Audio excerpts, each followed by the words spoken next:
Please introduce yourself, spell your last name for the record. My name's Charlie Kaminsky, Kaminsky. Mr. Kaminsky, what do you do for a living? I used to be a cab driver, but then I started my own business. I now own and operate a Quadruple A limousine company. It's premium transportation around Midlands. How are you involved in today's case? Well, I know Cameron Poole is a ticket booth operator. I actually witnessed him stealing some money from the park, and on August 30th, he was actually a client of mine. Mr. Kaminsky, I want to talk about that first time that you interacted with Mr. Kaminsky. What happened that day?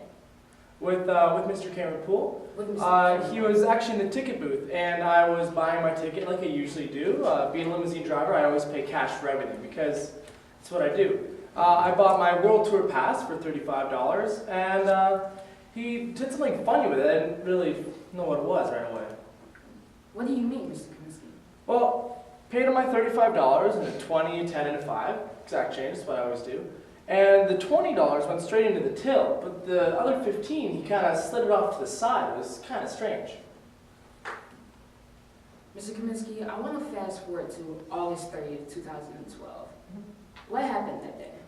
Well, on August 30th, I was actually going to take my day off. Gas prices were high, limos take premium. I was going to just take a day off, relax a little R&R, go to Rock World, spend some time, relax. But then I got a weird text message while I was taking my day off. What was this text message about? It was a message from a number I'd never seen before. Asked me to pick them up about a mile from Rock World. They offered to pay me $300 to pick them up and show up 20 minutes after they texted me again. Did this other text ever come? Yeah, it came in just around 8 o'clock-ish. What did you do when you received that text? Well, I did agree to take the job, so I started getting out of the park, and I was on my way out of the park when I saw something kind of strange. Mr. Kaminsky, what did you see? Well, I saw Mr. Poole, the guy that was working the ticket booth that day, running from the ticket booth, getting chased by a security guard. They're heading towards the back of the park, towards the Tunnel of Terror, because I was just coming from there. Well, what did you do? Well, I was going to stay and watch, but I realized I had a job to do, didn't want to keep anybody waiting. So I got out of the park, got in my car, and headed off towards the grocery store. Now, when you got to the grocery store, did your client show up? Yeah, actually, strangely enough, it was Cameron Poole, the guy that was running out of the park. He came out of the forest across the street, came across the street, he went into the grocery store, 2 seconds later he was out and actually at my car window. What did you do when Cameron Poole approached your car? Well, I rolled down my window, I was figuring I'd talk to him, and he said that my ride had come, like he was my client. So he offered me a big stack of cash, must have been at least $400, which is more than he asked, but I wasn't going to ask questions, so I let him in my car and I gave him a ride to the marina, where he'd asked me to. He was the only client you had in the back of your limousine that day? Yeah, it was just him. And did you see or hear from Cameron Poole after that day? No, I haven't. Now, Mr. Kaminsky, what happened after August 30th, 2012? Well, that night I went back home, saw my wife, But the next morning, Officer Kimball actually came to my house and started asking me some questions about the night before. What questions did he ask you? Well, he asked me about Cameron Poole and how I knew him, so I told him everything that I knew, like that I saw Cameron Poole stealing from the park, that I'd given him a ride, and all those other things.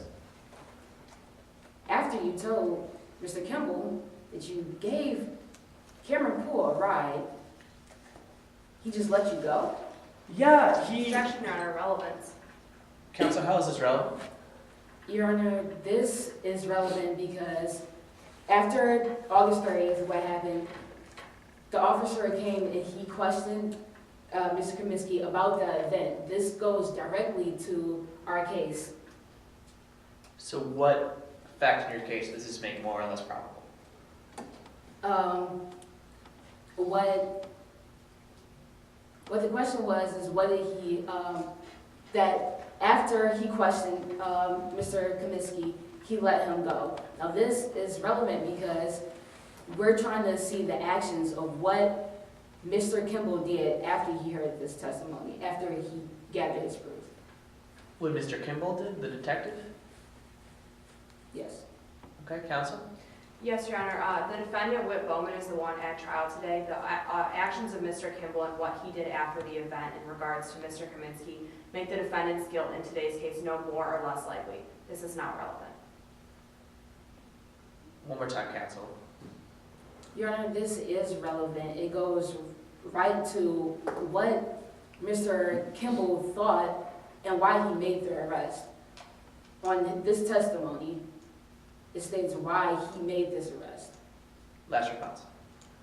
Your Honor, opposing counsel asked the witness if Mr. Kaminsky arrested, or Detective Kimball arrested Mr. Kaminsky or not. That makes no fact in today's case more or less likely, and furthermore, to say why the detective made a certain action or not would be to speculate as to the detective's motives, and that's not allowed as well. Objection sustained. Motion to strike any portion of the answer that was given. Granted. Mr. Kaminsky, when you were interviewed, what were you interviewed about? Well, he talked, like I said, we talked about Cameron Poole and my relationship with him, and so I told him about what I'd seen him doing and about him in my limousine that night. Thank you, Mr. Kaminsky.